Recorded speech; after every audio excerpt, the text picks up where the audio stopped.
assim, eu só complementar um pouco todo esse cenário que o Pablo mencionou logo no início, e tentar também, assim, apresentar um pouquinho no questionamento do Cristo, você perguntou assim, como foi receber Cristo, né? Eu me formei um pouco antes do Pablo, né? E naquela época existia um grupo de profissionais que a gente trabalhava com métodos ginásticos, esporte e rendimento e espontaneismo. Só, infelizmente, é um cenário que até hoje, em alguns lugares, eu acompanho e vejo essa mesma coisa. Na época, nessa década de 80 e início de 90, existia também um grupo de pessoas, de profissionais, que questionavam esse tipo de trabalho. E a gente foi buscar algumas coisas em outros autores, que a gente na época lia sobre método ginástico, mas apareceu um grupo de trabalho, isso daqui, e a gente foi buscar outras coisas. E aí a gente trabalhava parte de consciência corporal com a atividade alternativa, massagem, relaxamento, não sei o quê. E assim, quando a gente começou a fazer esse tipo de trabalho, houve um questionamento muito grande dos profissionais que eram arregados ao esporte físico, à educação física, e aos pais. Na época eu comecei a trabalhar numa instituição particular, e assim eu me lembro que eu passei uns 2 anos dando aula para as crianças e alfabetizando os pais sobre aquele método que estava utilizando na piscina, no caso. E eu me lembro também, fez parte dessa época, ele teve depois uma escolinha particular, que também começou a usar o mesmo método, eu me lembro de dar umas palestras para o pai, que era professora. E assim, existia isso aí, mas existia o outro lado também. E a gente começou a se apropriar muito da psicomotricidade, da Fonseca, da Lila Costa, José Sullivan, aí veio o Lebuche, e iniciou uma psicomotricidade, depois lançou a psicocinese. E esse grupo que, a princípio, questionava o trabalho que existia da exploração, da educação física, ficou muito seguro nesse trabalho de psicomotricidade. E quando chegou em 92, que foi lançado a deu um nó na cabeça da gente. Porque ficou assim. E quando o Cruz lançou também isso aí, eu infelizmente nunca me aprofundei na obra do Cruz. Eu queria ter feito isso. Houve um desarranjo muito grande na nossa cabeça. Nessa época, eu não sei se estava na escola, 92, 94, na escola, Pereira estava afastado no mestrado, acho que ele não teve esse impacto, querendo fazer parte do grupo também, às vezes profissionais que questionavam o hegemônico da época. E aí houve esse desequilíbrio. Mas depois a gente foi começando a ver que o que a gente fazia antes com a psicomotricidade, a psicocinese, se encaixava também nas propostas, mais ou menos, claro, e assim, e tem alguns ajustes. Mas se a gente analisar direitinho, quando falei algumas coisas aí, tem muito a ver com as dimensões procedimentais, conceituais e tudo mais. E assim, a gente foi se reajustando a esse tempo. Então eu houve esse barco e depois houve uma adesão. Não todo mundo. Desse grupo, era um grupo que existia, questionava, e junto com esse grupo tinha os amigos que admiravam o trabalho do grupo. Porque assim, cada pessoa do grupo trabalhava num local diferente. Eu trabalhava no município, com a educação física infantil, trabalhava no estado de natação para portadores de deficiência, que é um trabalho muito interessante, e trabalhava com natação nessa escola particular, E assim, eu trabalhava desde a formação até competição de alto nível. Inclusive, percurso me via enchendo o saco. Não, eu só não consegui. Não, assim, você é a única pessoa que eu conheço que tem uma proposta desse jeito e tem atleta de alto nível. Só que meus atletas de alto nível, eles passaram por todo o processo, sabe disso, por todo o processo anterior, para poder aumentar se queria treinar em alto nível ou não. E quando eles passavam a treinar em alto nível, não era só a questão de ter que não era saltar nada, tranquilo, não sei o quê, não só isso.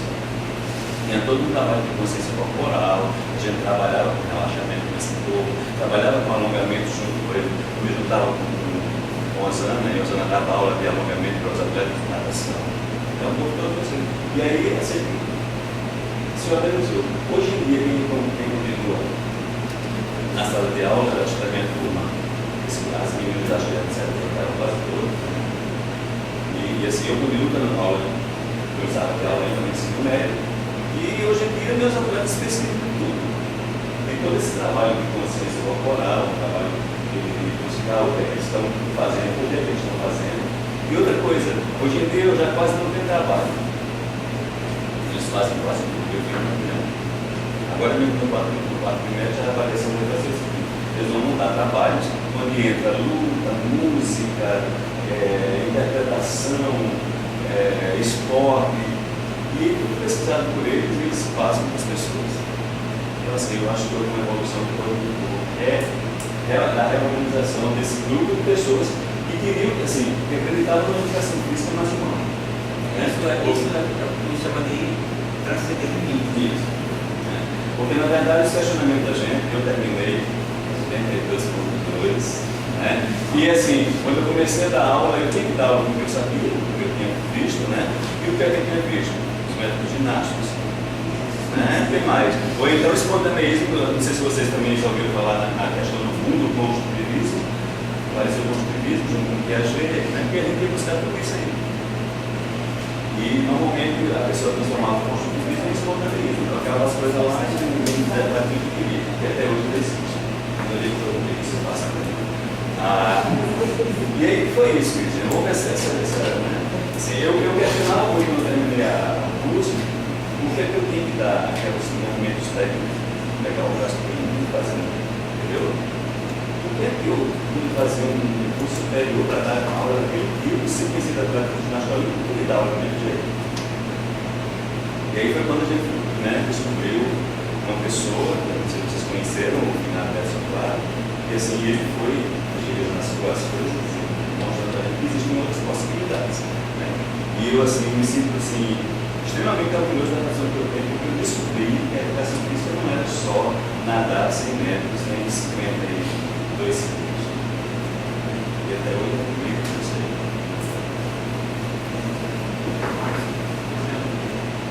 A minha pergunta para você surgiu, você falando das lembranças de uma vez que teve aqui, era sobre os valores olímpicos das equipes de esporte.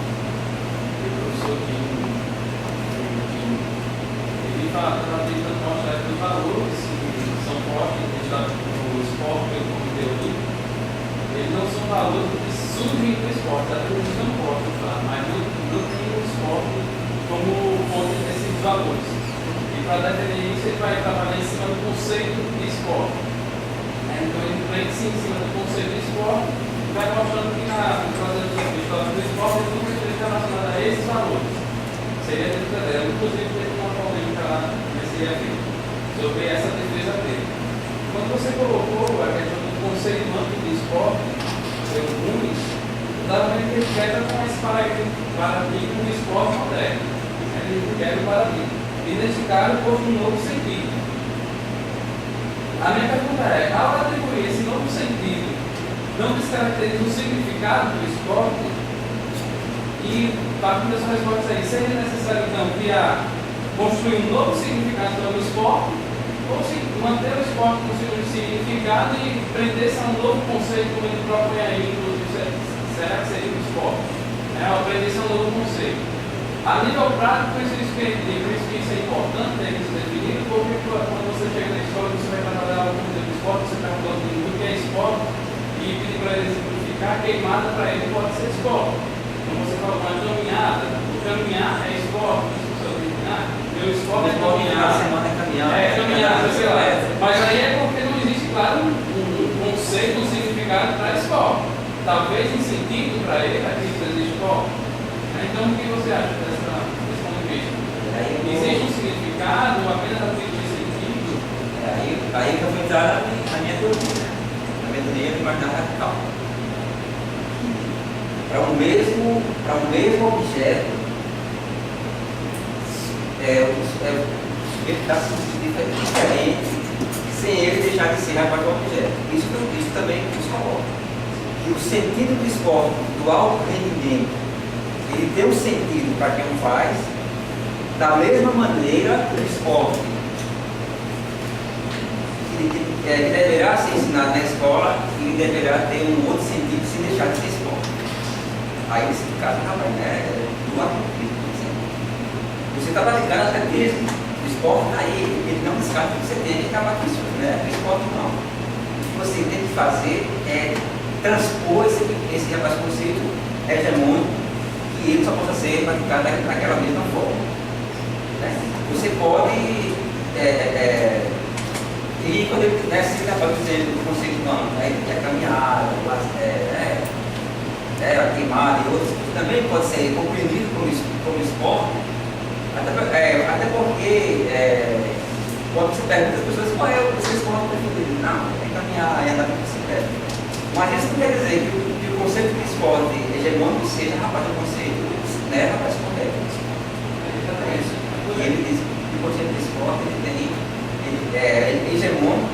Qual o conceito de esporte hegemônico? É esse que diz que o sujeito tem que praticar, ele não é muito sujeito a praticar, e vai competir com o outro. Né?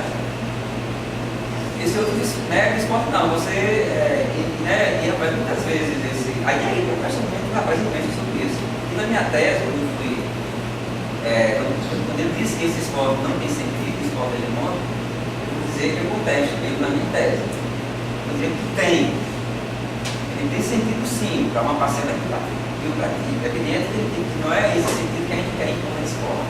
Aí eu também concordo comigo. Né? Porque aí tem as competências que ele mesmo coloca, né? A competência do trabalho. Né? Você não pode, porque o esporte está imbuído de algumas técnicas. E aí a gente tem que ver que tipo de técnica é essa. Se é a técnica linear, se é uma técnica corporal como em massa moça. Que os sujeitos constroem arranjos para que eles possam se mobilizar numa sociedade, etc. Eu não sei se eu respondi. Uma provocação. Eu vou fazer assim, porque, por exemplo, o sentido ele pode variar. Lógico. O sentido ele Mas o sentido não é para mudar aquele é para o objeto. Esse objeto aqui, pegar o que é aqui? Isso aqui. Eu sentei aqui, passei o que para mim? Uma cadeira, sem deixar de ser mesa. O sentido que eu dou para ela na hora que eu sento aqui, ela passa a ser uma cadeira. Então, essa obra da criação, né, do imaginário também. Na tecnologia é isso, né, tem outra muito parecida. Né, que cria de acordo com a quantidade das coisas sem precisar mudar. Então, quando eu vejo esse tipo de compreensão, né, de vista, né, está preocupado com isso, e os alunos de aplicação física não conseguem transpor. Né? Os sentidos, ele tem. Pode estar sentindo vários sentidos, a mesma coisa se precisar ajudar. Você pode trabalhar esporte na escola, no outro sentido você deixa de ser esporte. E ninguém está dizendo que esporte pode ter esporte na escola. Não, mas a questão não é em si um sentido, seja o inverso, um sentido de significado. Assim. Porque, por exemplo, se não, o conteúdo do esporte sobre dizer que o esporte pode ter várias práticas culturais, pode ser definidas como esporte, é como um significado mudar. Em cima dessas práticas, se quiser chamar de esporte, eu posso dizer que a ginástica que eu pratico é esporte, eu posso dizer que minha dança é esporte, que o meu jogo é esporte. Isso aí é um conceito amplo, né? Do conceito mais ampliado. Eu só penso assim, se eu defino conteúdos, por exemplo, na educação física escolar, e eu parto desse princípio aí que eu posso ter, os alunos podem ter esse entendimento de qualquer forma. Quando eu for na minha prática lá e perguntar ao pessoal o que é esporte para vocês, eles vão dar o significado dele. O que é que eu vou passar para ele? Assim, eu tenho um pensamento parecido com o seu, eu estou falando só para a gente entender. O que é que eu vou passar para ele enquanto significado? Porque se eu falar um significado, pode dizer que esportes são práticas corporais institucionalizadas, né, que se acreditam a regras, universalizadas, que você vai jogar futebol. Em qualquer canto eu posso jogar, eu jogo com regras determinadas. Porém, quando eu vou atribuir um outro sentido a ela, eu posso mudar essas regras, né, que seria a característica de jogo que se apresenta no esporte. Pode jogar um mirim, pode jogar com 3 de 2. Estou dando um outro sentido a esse esporte que existe regras fixas, característica do esporte moderno. Tem um conceito que foi criado. O conceito de esporte foi criado em um momento, em um determinado momento, não surgiu nada. E que isso é problema de práticas corporais que são antigas. E só esse aqui vai ser esporte, mas o que vai caracterizar isso aqui como esporte? É isso, isso e isso. A discussão se capoeira é esporte ou não é? É como ela está se organizando. Ela se organiza com o esporte, aí tem toda uma discussão para isso. Então existe uma discussão em cima de conceitos que quer ou quer não, ela se materializa na nossa prática, no nosso discurso. Né? Nesse discurso que vai mas enquanto professor você tem que ter segurança nessa de fazer essa diferença. É isso que o Cruz também coloca na obra dele, que os professores não estão preparados para propor esse discurso na escola. Quando o aluno fala, ele fala do senso comum. Né? Nós, enquanto professores, não podemos falar só do senso comum, né? Tem que ter esse cuidado, né? Para não dar, passando as coisas que depois, não, o professor vai fazer isso. Né? Então, muito cuidado com isso. Quando o Cruz coloca que, através do discurso que ele discute, que isso pode ser esporte, na verdade ele está trazendo ele está provocando que o conceito fechado de esporte não está contra, porque as pessoas estão pensando de outra forma. Mas a gente, enquanto professor, a gente tem que ter cuidado quando a gente vai trabalhar com isso, as competências, da linguagem, da interação, compreender isso, como é que isso se for. Eu vou dar uma mesa aí, para discutir esporte e cultura. Aí eu vou tentar desmistificar esse conceito de cultura, que é o conceito que a gente tem, é o conceito da intelectualidade, né? E ver que o esporte é uma coisa criada, que tem muito sentido e que foi significado. O sentido é a coisa imediata que você dá, a determinada prática, quando ela permanece, aí ela passa a ser significada. Mas isso ela pode ser reformada, criada, e por aí vai, né? Então, se você vê agora o esporte é práticas feitas nas ruas. Essa aí, essa moderna é uma dimensão inglesa. E isso surge quando, eu acho que no século XIV, eu acho que é